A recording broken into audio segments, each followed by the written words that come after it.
मुख्यमंत्री भूपेश बघेल की भेंट मुलाकात कार्यक्रम जारी है। सीएम आज जशपुर जिले के कुनकुरी विधानसभा के दौरे पर हैं। सीएम सबसे पहले पमशाला गांव पहुंचे, जहां पर कांग्रेस कार्यकर्ताओं ने उनका स्वागत किया।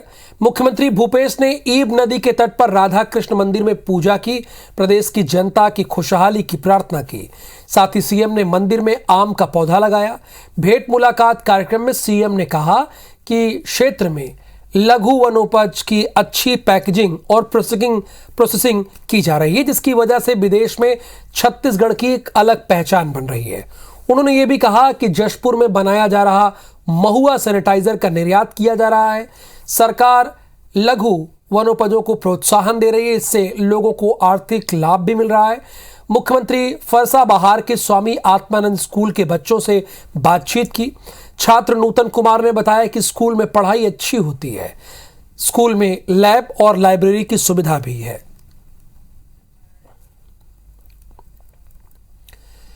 प्रदेश सरकार के सबसे महत्वपूर्ण नरवा गुरुआ घुरुआ बाड़ी योजना की मुख्यमंत्री भूपेश बघेल समीक्षा कर रहे हैं। गौठान योजना की समीक्षा में यह बात सामने आई है कि प्रदेश के 7 मंत्रियों के विधानसभा क्षेत्रों में गौठान के काम अधूरे पड़े हैं। हम आपको ये बताना चाहते हैं कि प्रदेश के निकायों में 178 गौठान स्वीकृत हुए थे। जिन निकायों में गौठान के काम अधूरे पड़े हुए हैं, नगरीय प्रशासन विभाग ने ऐसे 61 निकायों के कमिश्नर और सीएमओ को नोटिस दिया है। इसके साथ साथ अगस्त तक सभी स्वीकृत गौठानों को पूरा करने के निर्देश दिया गया है। इधर भाजपा के नेताओं ने इस बात पर कटाक्ष करते हुए कहा कि सरकार की महत्वाकांक्षी योजना को कांग्रेस के जनप्रतिनिधि भी गंभीरता से नहीं ले रहे। ये योजना भ्रष्टाचार का माध्यम बनी हुई है। जिन जगहों में गौठान बन गए थे वो भी दुर्दशा झेल रहे हैं। देखिए, ये प्रक्रिया है, जो काम नहीं होता उसमें काम में गति लाने के लिए इस तरह के निर्देश दिए जाते हैं। कई जगह पे गौठान के लिए जगह उपलब्ध नहीं हो पा रही, इसलिए दिक्कतें आ रही है।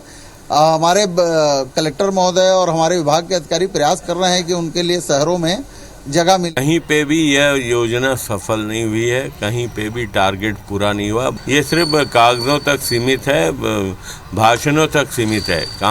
कांग्रेस इसको भाषण में उपयोग कर रही है, लेकिन जनता के बीच में धरातल पे गांव में गौठानों के रूप में कहीं पे भी आपको नहीं दिखेगा। कांग्रेस के सत्याग्रह और रोजगार यात्रा 2 के जवाब में छत्तीसगढ़ भाजपा ने मोर्चा संभाला है। राष्ट्रीय अध्यक्ष तेजस्वी सूर्या की अगुवाई में 1 जुलाई को भारतीय जनता युवा मोर्चा प्रदेश भर में सरकार के खिलाफ क्रांति अभियान शुरू करेगी। भारतीय जनता युवा मोर्चा के प्रदेश अध्यक्ष अमित साहू ने बताया कि बेरोजगार युवाओं के हक के लिए क्रांति अभियान शुरू कर रहे हैं। इसके तहत 27 जून से प्रदेश स्तर पर आंदोलन करेंगे। सभी संभागों में 30 जून तक संभागवार बैठक होगी। इसके बाद 1 से 5 जुलाई तक कांग्रेस विधायकों का घेराव किया जाएगा। बेरोजगारी को लेकर प्रदेश में टेंट लगाकर आंदोलन किया जाएगा। इन्हीं कार्यक्रमों के तहत 23 से 28 जुलाई के बीच सभी जिलों में प्रदर्शन रखा गया है।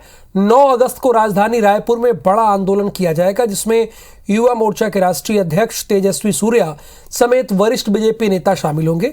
भारतीय जनता युवा मोर्चा के क्रांति अभियान को लेकर खाद्य मंत्री अमरजीत भगत ने कहा कि भाजपा को रोजगार के मामले प्रदेश सरकार के खिलाफ कुछ बोलने और करने के पहले मोदी जी के रोजगार के वादे को याद कर लेना चाहिए।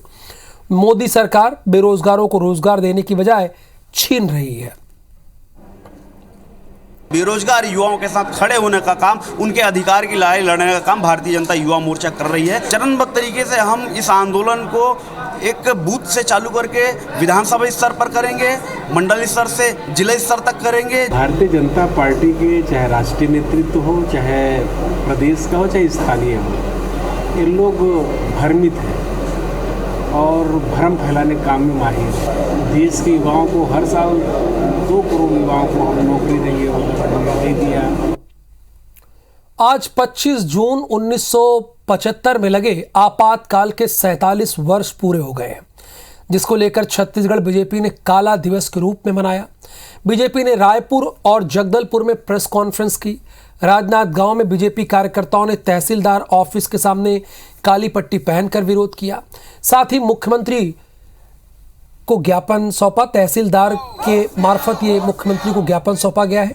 भाजपाइयों ने कहा कि बाजार में खाद की पूरी उपलब्धता है, जिसकी कालाबाजारी हो रही है। वहीं सोसाइटी में खाद नहीं है।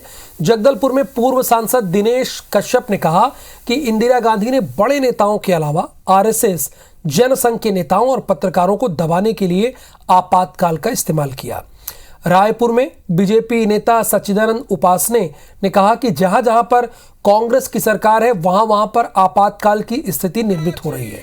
बीजेपी के बयानों पर पलटवार करते हुए मंत्री अमरजीत भगत ने कहा कि लोकतंत्र की हत्या तो भाजपा ही कर रही है। जहां जहां उन्हें जन समर्थन नहीं मिल रहा है वहां वहां वे सरकार गिराने में लगे हुए हैं। तो मुझे लगता है कि ये सरकार व्यापारियों के लिए ही काम कर रही है और व्यापारियों को खाद उपलब्ध कराई है जो कालाबाजारी कर रहे हैं। बहुत सारे देश के जो कांग्रेस के विचारधारा से अलग थे या राष्ट्रीय स्वयंसेवक के थे या जनसंघ के लोग थे या और लोकदल के थे, जो भी लोग थे उनको जेल में ठूस दिया गया। पत्रकारों के साथ भी अन्याय किया गया। विपक्ष को जेल की शिक्षा में डाल दिया था, अखबारों की आज़ादी छीन ली गई थी। आज भी कांग्रेस पार्टी वही कर रही है। जब राहुल गांधी के खिलाफ ईडी की शिकायत होती है, जांच होती है, बयान लिया जाता है तो पूरे देश में एक प्रकार से आंदोलन किया जाता है। यही तो लोकतंत्र की हत्या है। आज हमारी चुनी हुई सरकार मध्य प्रदेश में थी, उसको गिरा दिया गया। अभी महाराष्ट्र की स्थिति में क्या लोग कर रहे हैं? किसानों के लिए, युवाओं के लिए, उद्यमियों के लिए तो कुछ कर नहीं रहे हैं। महंगाई रोकने के लिए कुछ कर नहीं रहे हैं। खबर रायपुर से है। मंडी बोर्ड की राशि में फर्जीवाड़े के आरोपी को गिरफ्तार किया गया है। पुलिस ने 2 बैंक मैनेजर समेत 7 आरोपियों को गिरफ्तार किया है। मैनेजर संदीप दास और गुलाम मुस्तफा समेत 7 को गिरफ्तार किया गया है। 5 आरोपी छत्तीसगढ़ और 2 आरोपी तेलंगाना के रहने वाले हैं। आरोपियों से 84,95,000 कैश बरामद किया गया है। 16 करोड़ 40 लाख से ज्यादा के फर्जीवाड़े को इन लोगों ने अंजाम दिया है। तो मंडी बोर्ड की राशि में फर्जीवाड़े के आरोपी में 2 गिरफ्तार हुए हैं। इस खबर के बारे में विस्तार से जानकारी हमारे संवाददाता तहसीन जैदी देंगे। तहसीन, बताइए हमारे दर्शकों को। देखिए, ये अभी तक का कह सकते हैं ये एक सबसे बड़ा बैंक घोटाला है। इसमें ये बात सामने आई है कि छत्तीसगढ़ राज्य कृषि मंडी बोर्ड के बैंक खाते से जो है उसमें सतीश वर्मा और चंद्रभान सिंह ने अपने सहयोगी और अन्य लोगों के साथ मिलकर फर्जी तरीके से एक चेकबुक उसमें जारी करवा ली और उसके बाद जो है करीब 60 करोड़ रुपए जो है वो एक जो एक्सिस बैंक है, जो दूना ब्रांच है, वहां पे ट्रांसफर करवा लिया।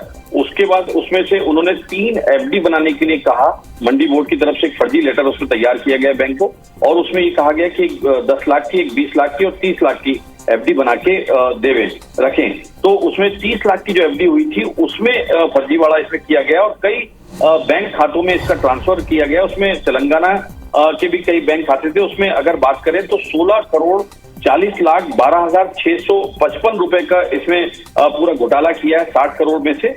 उसके बाद जो है ये पुलिस ने जब इसमें एफआईआर हुई तो 24 घंटे के अंदर इसमें सभी आरोपियों को, कुल जो 7 आरोपियों को इसमें गिरफ्तार किया गया है। इसमें संदीप रंजन जो है एक्सिस बैंक लूना ब्रांच के मैनेजर है और गुलाम मुस्तफा कोटक महिंद्रा बैंक के मैनेजर है रायपुर में। इनके साथ में 7 लोगों को गिरफ्तार किया गया। इसमें सत्यनारायण शर्मा और साईं प्रवीण रेड्डी ये तेलंगाना के आरोपी हैं और इनके द्वारा ही बैंक मैनेजर बन के मंडी बोर्ड के अधिकारियों से मिलने और मिलने के बाद उसमें पूरा जो पैसा है वो फर्जी तरीके से ट्रांसफर करवाया। ट्रांसफर करवाने के बाद कह सकते हैं उसमें से 60 करोड़ रुपए ट्रांसफर करवाया। उसमें से 16 करोड़ से ज्यादा की राशि में का घोटाला इसमें किया गया है। हालांकि पुलिस ने इसमें 7 आरोपियों को गिरफ्तार किया। पुलिस का कहना है कि इसमें और आरोपी इसमें बढ़ सकते हैं। तो और पुलिस ने अभी तक 84,95,000 रुपए नगद जो है बरामद इसमें कर लिया गया है मामला दर्ज करने के बाद। तो कुल मिला के कह सकते हैं कि ये जो मामला है एक पहली मतलब अपने तरीके का पहला एक अनोखा ये मामला, इसमें पहली बार ये पुलिस के सामने भी आया है कि पूरा सरकारी विभाग का जो एक पैसा है उसको ट्रांसफर करके दूसरे राज्यों के अकाउंटों में उसमें रखा गया और उसमें अभी पुलिस का ये कहना है कि इसमें जांच जारी है और इसमें आरोपी जो हैं अभी और बढ़ सकते हैं। तो कुल मिला के कह सकते हैं कि एक बड़ी सफलता जो है पुलिस ने बड़ी सफलता है। बहुत शुक्रिया तहसीन जैदी इस पूरी जानकारी के लिए। जगदलपुर में रेलवे की जमीन पर कब्जे को लेकर विवाद बढ़ गया है। यहाँ 500 परिवार 2 दशक से रेलवे की जमीन पर काबिज हैं और बाकायदा नगर निगम को टैक्स भी दे रहे हैं। अब रेलवे ने इनमें से 80 परिवार कि पानी और बिजली की सप्लाई काट दी है। इस मामले में मुख्यमंत्री तक कंप्लेन गई है। अब इसका निराकरण नहीं हो सका, यानी अब तक इसका निराकरण नहीं हो सका है। यही नहीं, अलग जगह पर मकान दिलाने के नाम पर स्थानीय पार्षद पर भी ठगी का आरोप है, जिस पर एफआईआर दर्ज करवाई गई है और जांच जारी है। लेकिन विस्थापन का रास्ता अब तक खुला नहीं। जिला प्रशासन ने रेलवे से बातचीत कर बेजा कब्जाधारियों को दूसरी जगह शिफ्ट करने के लिए रेलवे से ही जमीन मांगी थी, लेकिन रेलवे ने अब तक कोई जवाब नहीं दिया। इधर बिजली पानी की सप्लाई रोकने से लोग परेशान हैं। अभी तक हम लोग जहाँ का वही हैं, हमको ना अभी तक घर हुआ है। अभी यहाँ पे जितने भी जो रहने वाले जो वासी हैं, झोपड़ी में रहते हैं, उन लोग को पानी का प्रॉब्लम से, करंट का प्रॉब्लम है। हम कलेक्टर सर के पास भी, महोदय के पास भी बहुत बार गए। कलेक्टर सर भी बोले कि हम सॉर्ट आउट करेंगे बोल के, लेकिन अभी तक सर हम लोग जहाँ का वहाँ है। ना हमारे घर का कोई बात आगे बढ़ रहा है, ना कुछ हो रहा है। हमारे घर में लाइट नहीं है, पानी तो है ही नहीं। हम पानी के लिए दर दर भटकते हैं और बिना पानी से ही आज हम 2-4 दिन से नहाए भी नहीं। हम लोग तो अभी केवल घर चाहते हैं कि हमें जल्द से हमें घर मिल जाए और हम सुरक्षित। आगे देखिए, रात 10 बजे